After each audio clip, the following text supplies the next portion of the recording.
very many things that can actually touch your heart as much as being in a community like this and seeing the people. And to talk with the children, to talk with the adults, to see the dreams. Every child, regardless of where you live, has a dream. And what's your name? Lawrence. I remember that. Patience. Patience? That's beautiful. What's your name? Samuel. What are your dreams? What do you want to be? What's your Be dream? a musician. You're going to be a musician? Yes. Sing for me. Oh, nice.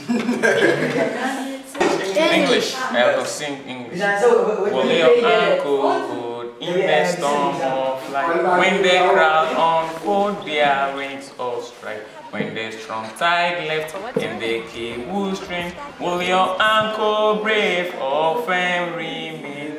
We have an... There was a time I asked them, what do you want to be in future? And I was very happy when one girl stood up to say, I want to be a nurse. And I asked her, what does a nurse do? She said, a nurse works at the clinic. And I asked her, have you seen a nurse before? She said no. And really, they have ambitions.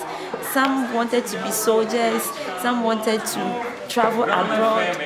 In the Savior's love, oh, Grandma Femende, the Savior's love. What do you want to be when you grow up? I want to be president in the future. You want to be president of what? President of Ghana. President of Ghana? Yeah. Excellent. That's a very good dream. So what are you going to do to get to be president? I need to study my education. You do need to study. That's great. Well, I think you can be president someday. Just keep studying. I just met the future president of Ghana. That really is incredible. That's incredible. That's what education and hope and studying can do for kids. I don't care where you live. I don't care if you live in Connecticut, New Jersey, Utah, England, Ghana. It doesn't matter. When you're a child, you should have a dream. You should be able to study and learn and be educated and live that dream.